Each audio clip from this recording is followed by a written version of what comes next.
All right, Alabama, Florida State. There's a lot I like in this game. Alabama, 13-point road favorites, 50.5 the total.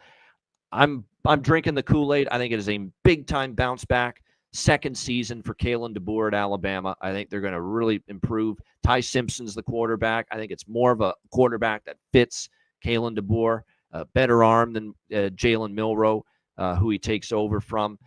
And what I love the most is Ryan Grubb is back with Kalen DeBoer on the coaching staff as offensive coordinator. These two together as coach and OC at Washington, and Michael Penix Jr. knows that very well, how great it was. They really helped Michael Penix's development, and that offense was lethal. I think they kind of get back to that Alabama offense.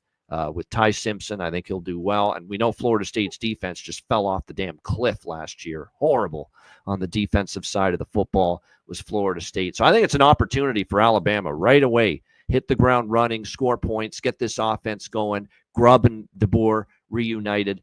And I think that's going to be certainly a big help for them. Pressure's on Mike Norvell. Everything fell apart last year, 2-10 overall.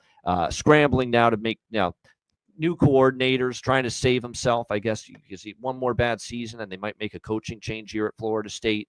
Gus Malzahn, the new OC. Tony White, the new defensive coordinator. I will say this. I like the defensive coordinator hire. Tony White, pretty solid.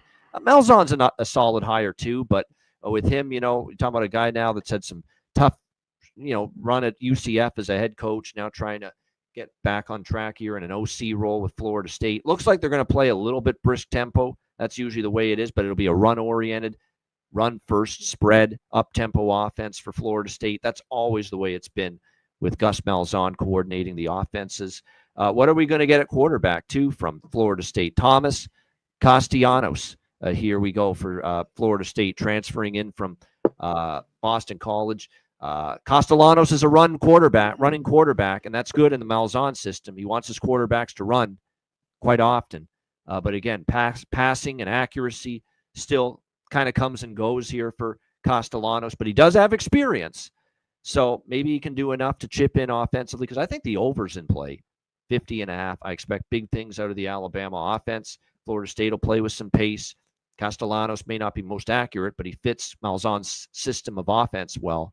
And I could see Florida State chipping in enough offense for the over. I don't know if they'll chip in enough offense to cover the number, though. I think Alabama 38-17 is kind of what I see in this game. Goes over the total. Alabama gets mid to high 30s, and Florida State does enough to send it over. So there you go. Alabama and the over for me. C-Mac, what do you think?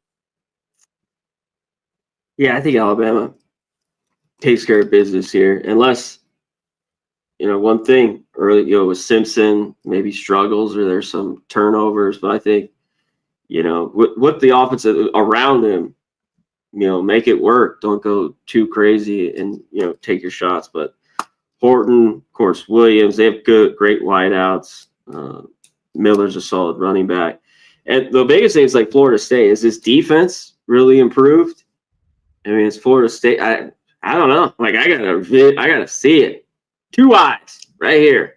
I gotta see it, because that was the biggest thing. As much as their offense struggled too, but just to see them get by kind of average teams, it seemed like, just to score on them. Memphis, some of those games I remember early on. So, and Castellanos, he can run. He can be turnover prone too. He's more of the dink and dunk underneath type guy. So I don't know if they're really going to be stretching the field against Bama's defense. So, yeah, I mean, I think it's Bama here pass to start. Roll All right, good stuff.